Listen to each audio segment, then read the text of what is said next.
our first story that was all about sociology, its origin, how every sociologist defined sociology, and how they added meaning to sociology, and what actually is the human behavior when he is alone and when he is in group. So this was the moral of the story, that this is all about sociology is just the behavior of individuals or the social activities he does when he is in group, right? Now moving on to a very interesting topic, that is paradigms of sociology. So paradigms of sociology is a very interesting topic, and again this is our second story which I am going to begin.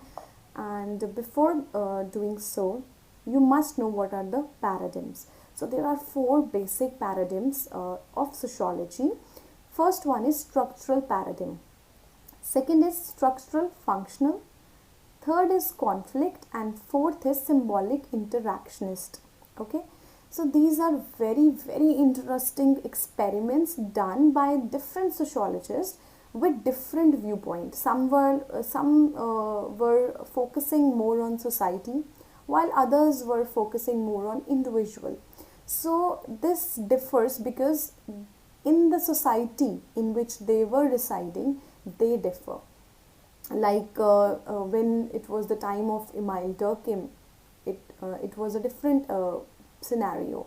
At the time of Auguste Comte, it was a different society. So every sociologist studied his own society and gave his own theories.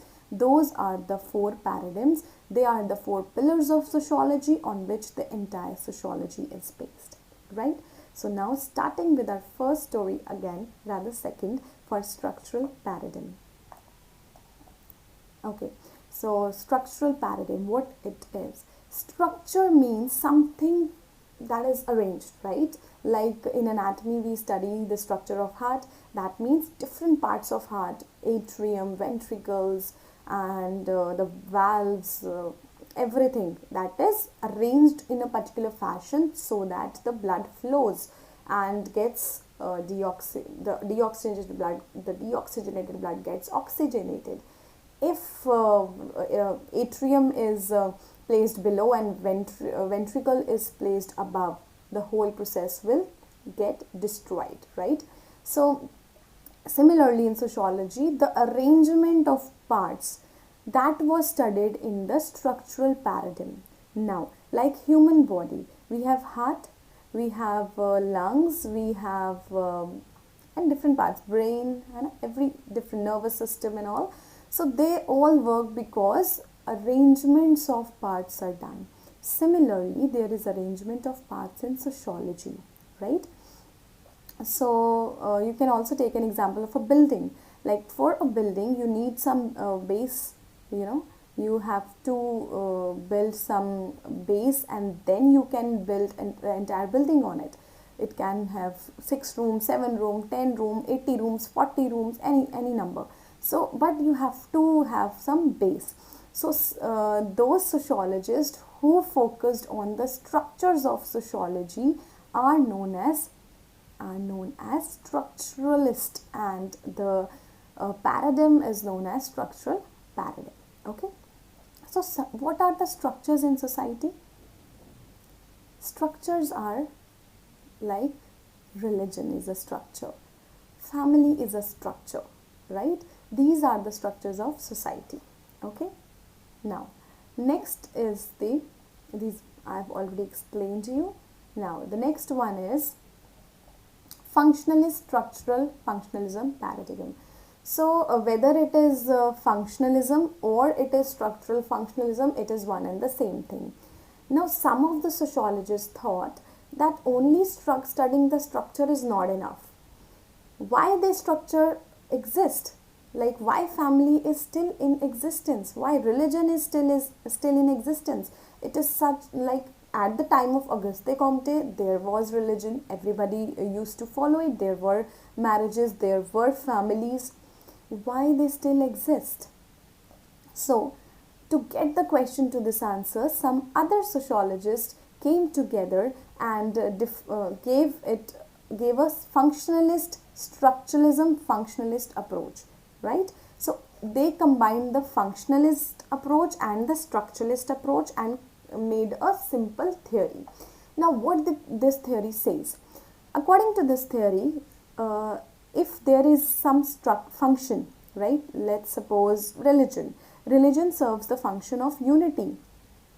Like we go to temple or we go to some mosque, what we do, we go to some church, what we do, we unite, the people unite there. So your religion serves as a function of unity, right? In a positive way, if we see, it serves as a function of unity.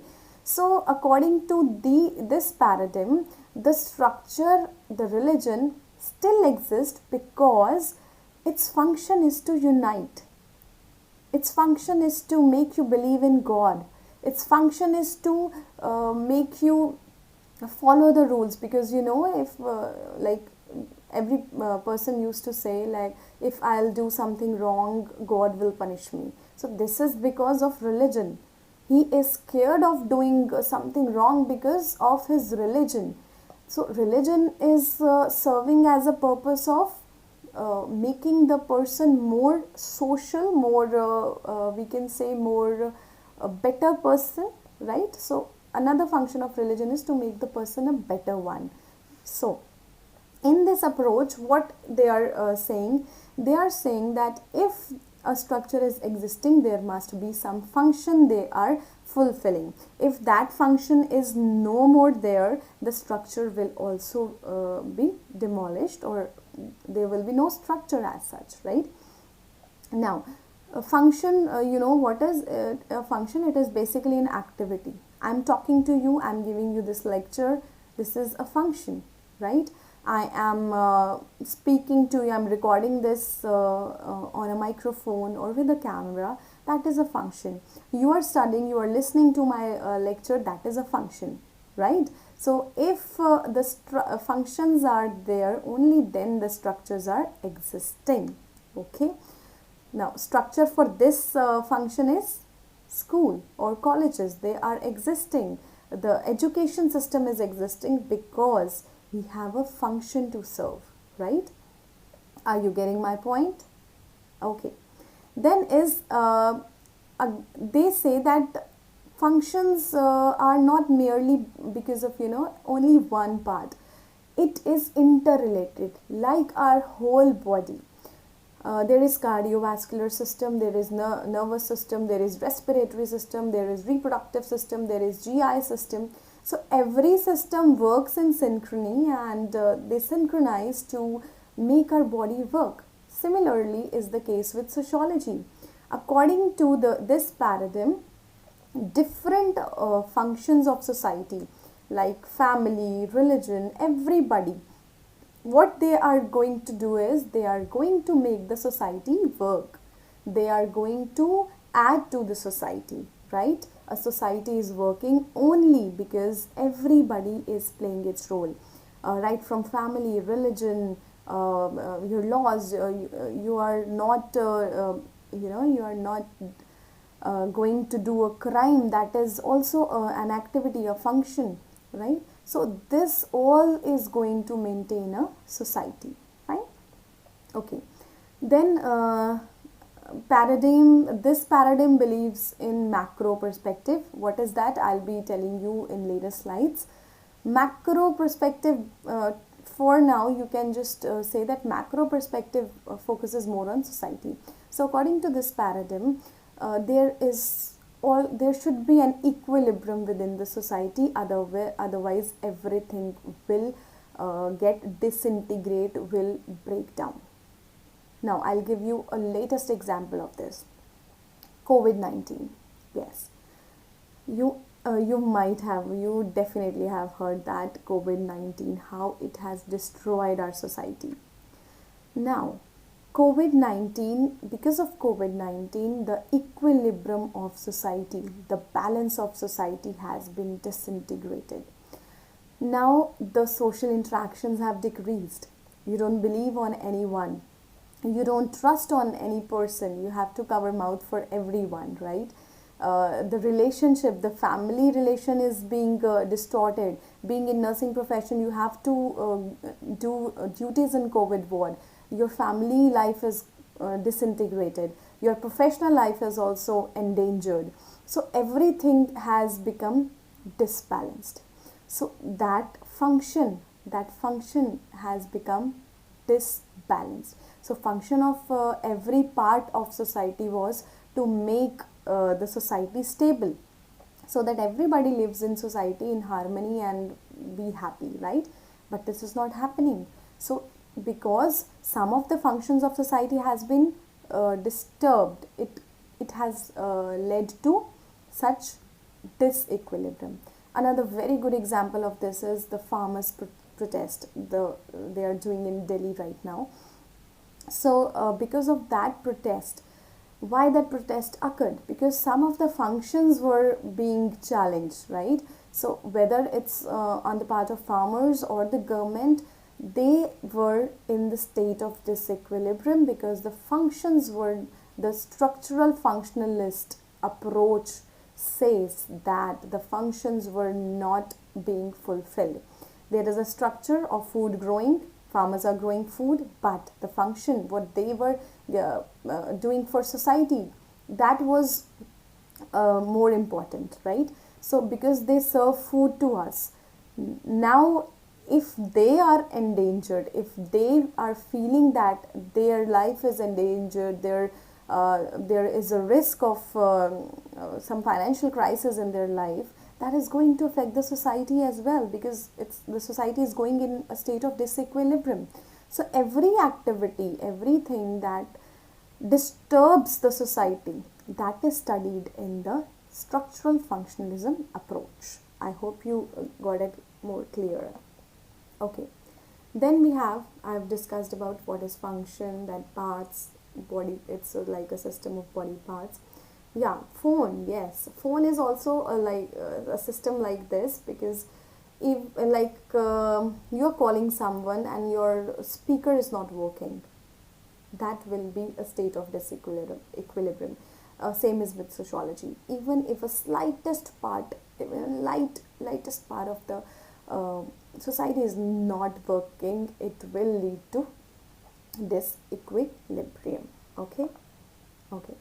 Then we have I'm continuing with the structural functional approach. It was given by Emile Durkheim. Now you are going to get a better view of all the story that I have narrated, right?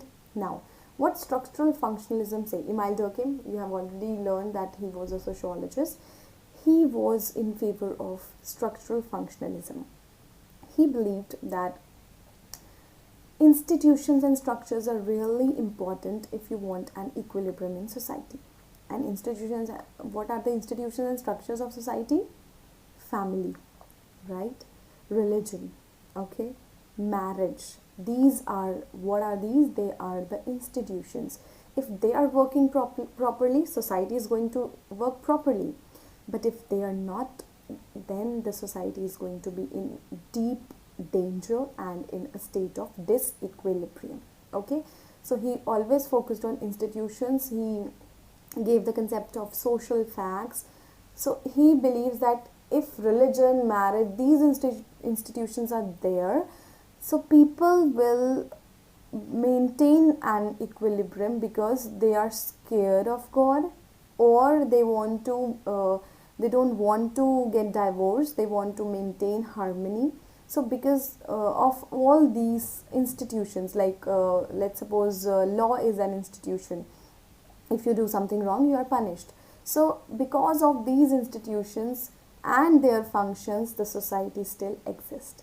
So this is everything in a nutshell regarding structural functionalism, because there are structures who have their specific functions. That is why the society is still there. Emile Durkheim also worked on or gave the concept of division of labor.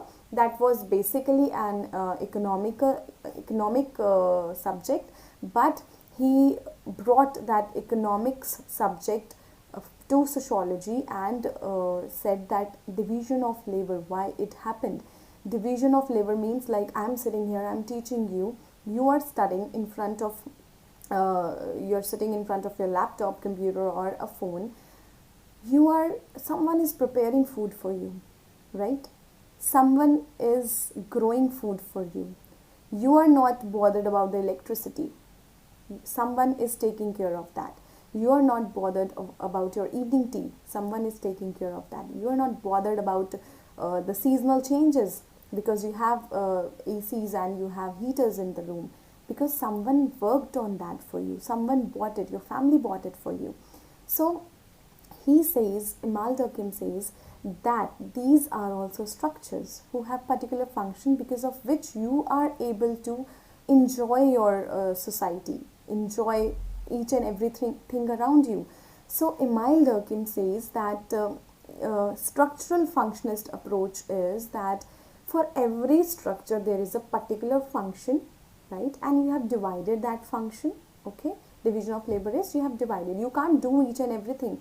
Like I'm teaching you, I can make now at the same time I can't cook for myself or someone else. If I get my if I want to get my clothes stitched, I have to go to a tailor. If I want something related to food items, I have to rely on farmers. So division of labor was must, and because of that there is interdependence, right? This is told by Emile Durkheim. He says, because there is division of labor, so society is becoming more interdependent. I am dependent on someone to make food for me. I am dependent on someone to make clothes for me, right? This results in stability of society. Okay, so are you getting my point?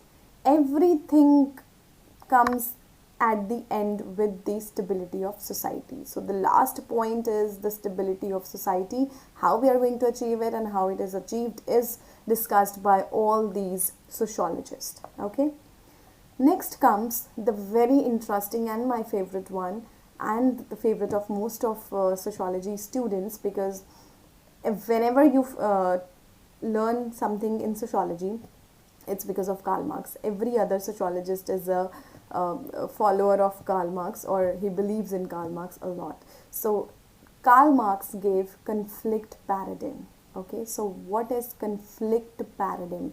Conflict, as the name suggests, it's a conflict between two groups, right?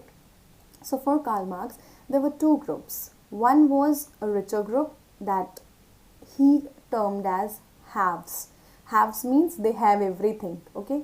And another, the poorer group, was have-nots, okay? So have and have-nots. So he said that there are two groups in society. That was at the time of industrialization and the capitalization was emerging. One is have and one is have-not. So obviously the haves one are going to be happy and the have-nots are going to be unhappy, and because of which there is going to be a conflict. So in sociological terms, I would say Karl Marx gave this term as thesis, antithesis, which is against their society, the thinking, and because of this conflict between thesis and antithesis, another one came, that is synthesis. So synthesis is a compromise between two, that both of them get equal benefit. So this is how the society evolved, right? So according to Karl Marx, in every generation, whenever there will be a thesis and antithesis, the society is going to change. The same is happening now in our society. The farmers and the government, thesis and antithesis, reason may differ, but that is also thesis and antithesis, and that will result in a synthesis when they compromise for it. Okay, so you can give me such examples. Please comment down below in this video and give such examples if you know any. Okay, so this was about Karl Marx, the conflict paradigm.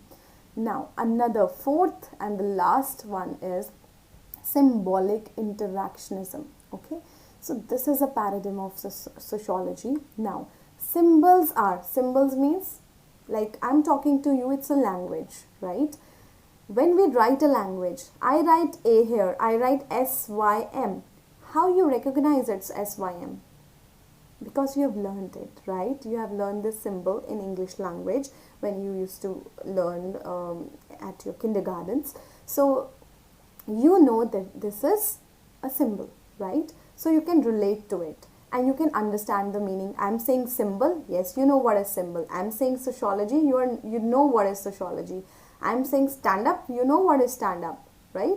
So all these things are what you relate to the symbols. Okay, I'm going to give you a very good example. Okay, this is a tree. Okay, suppose the weather is nice and you want to just sit back and relax beneath a tree. So there was a tree and there is a man. You can say that it's you are coming and you want to sit below the tree, beneath the tree, because you want to enjoy the weather and you want to enjoy the sceneries. Now what happened? Another person who was going by, she came to you and she told you that please don't go there, it's not safe. Now why she said that? Now here comes the symbolic interactionist approach. Now for the first person who wanted to sit below the tree, he never experienced anything, anything that was making him unhappy or anything that was not good. He never had any experience related to that tree. But the passerby who said that please don't sit there, she had the experience of a very bad experience with the trees. Now, what was the experience? So she told, they can't speak, I have to speak on their behalf, of course. So now she's saying that please don't sit beneath the tree, there might be ants who can bite you. Now why she is saying this? Because once in her childhood she was playing beneath the tree and some red ants came and they had bitten her very badly and she has to suffer a lot of allergic reaction because of that, and she still remembers that bad experience. Now what she did was she took the tree and the ants. She has a symbol of tree that gave him bad experience, right? So she related to that symbol. Now whenever she finds a tree, she remembers that experience. So she has related that symbol with that experience. That is symbolic interaction. So interaction means you have interacted through the symbol. So, but for that, the person who wanted to sit beneath it, he never had a bad experience, right? So he wanted to sit. But now when that passerby has told him that ants might bite him, so what he's going to do? He has learned something because of this interaction. Now the interaction is between the man and the passerby woman. So when they both interacted, they got some new knowledge, and because of that knowledge they are avoiding the trees. Now that man, the previous one, will also avoid the tree because they interact, because someone has told that it can be danger and it can cause really serious effects and you shouldn't sit there. So what happened here? Because of symbols, there is interaction between the people or between the nature and you. So you have interacted by using the symbols. So this is what is symbolic interactions. Okay, so we have learned 4 paradigms. First one was structuralism, then functionalism, then it was conflict by Karl Marx, and the 4th one is symbolic interactions, interacting with the help of symbols. So I hope you got it clear in your mind. The 4 paradigms of the 4 paradigms of sociology.